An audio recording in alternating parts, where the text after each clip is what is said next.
So, but I wanted to know some of your take on the Hemi-Sync files, right, that the CIA was doing, because they basically was telling the world after they released them in the 90s, right, that, you know, consciousness is real and that having psychic intuitive abilities is real and they can be honed and trained. Right.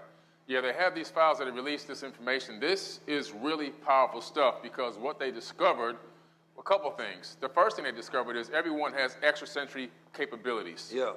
Extrasensory powers, telekinesis, psychic ability, you know, the ability to actually move things with your mind. All that stuff is actually a normal part of the human avatar body. The junk DNA, the disconnected DNA, is not really junk. That's part of the thing that has held us back from tapping into some of those original talents and skills and those sensory perceptions that we already had. They also discovered something where they actually, through the same testing of this, before they came up with this document, was they took two people. They took one person and put him in one room, put another person in another room. The person in one room was blindfolded. The other person was looking at a game screen, a video game screen. It was a very simple game like Pong or something.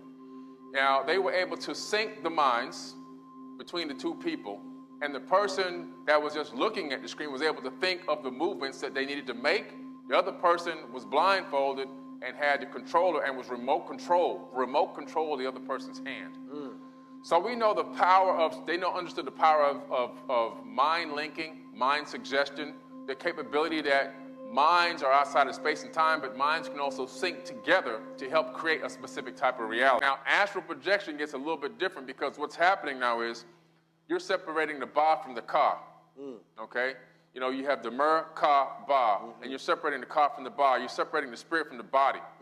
And what you're doing is you're getting into a state of mind where you divide or separate pure consciousness from the physical avatar body. And now, it's easier to do when you're young. You brought that up. It's much easier when a child does it because they don't have the barriers. They don't have the programming. They don't have limitations from people telling them, man, that's silly and that's dumb. And all the programming coming from TV and their teachers and the schooling and all the other institutions that exist didn't happen fully yet. So they have the capability a lot easier than it would be an adult. I had an experience doing that when I was a kid in Opalaka. We would go to this dry cleaning, or this, we call it a wash house. Now they call it dry cleaners. But back then, you go there to wash your clothes. There's no AC. There's no windows. It's, 100 degrees on the pavement. And I was so hot, and I sat down on the pavement. You don't have to be sleeping to do an astral projection. I sat down on the pavement, and without knowing anything about this, I did an astral projection. What I did was I sent myself to Alaska. I said, it's so hot here. I want to just try something. Right. I sent myself to Alaska. And listen to me, I was there. When I came out of this thing, when I popped back in my body, and it's like a little pop, my skin was cold to the touch. And I knew I had touched on something really amazing.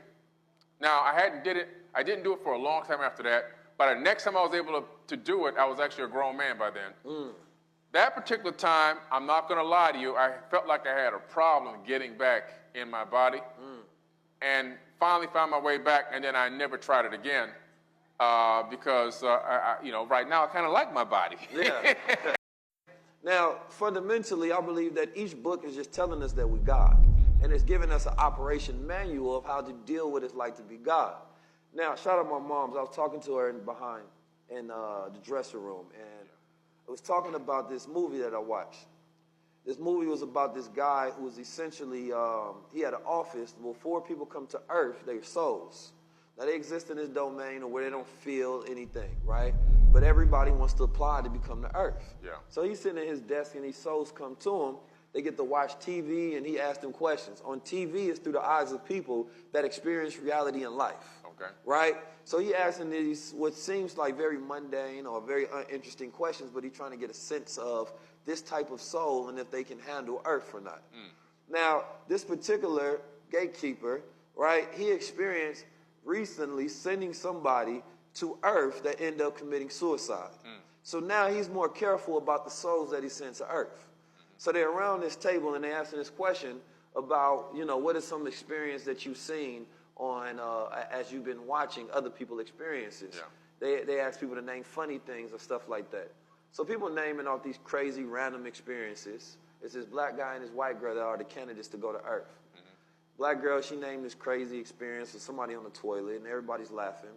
Then a white guy, he starts to talk about, you know, something that was terrible that he's seen, that somebody was killing somebody and some murder.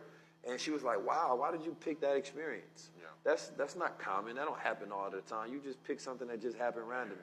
He's like, no, that happens all the time on Earth. Right. This actually happens every single day. Somebody's getting killed, somebody's getting stabbed, somebody's getting murdered, somebody's getting raped. Like, you know, it's crazy down there, right? So you say, why aren't you focusing on those things? Yeah. The lovely things you can get through. The crazy things is what you got to watch out for. So after that, they showed a scene, and the guy decided to deny her application to be alive, right? And, of course, the white guy, he was able to go on because he was prepared for life. Right. But the concept to me that I took away from it was the fact that we all choose to be here knowing the experience of reality, right?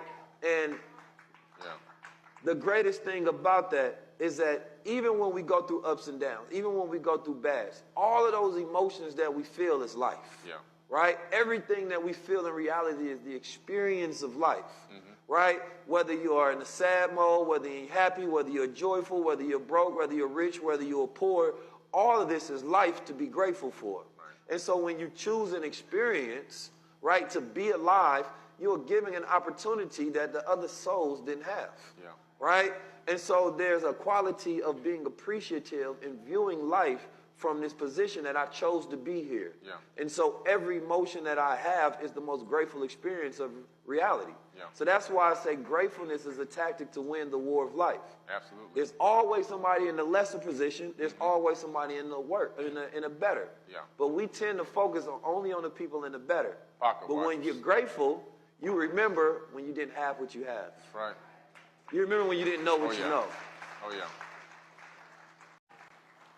We talked about it before, right? We talked about these melanin spacesuits that we got, right? Which allow us to go through atmospheric conditions at a better rate than everybody else, right? But specifically with melanin is a very powerful thing, right? Because we can absorb more radiation than any other beings on the planet Earth. The darker you are, the more radiation you can absorb, right? So you have to understand, even when you're looking at your brown skin, you're looking at frequency or radiation trapped within that. This is literally light trapped within your body, right? This is why you go outside, you go in the light, and it gets darker.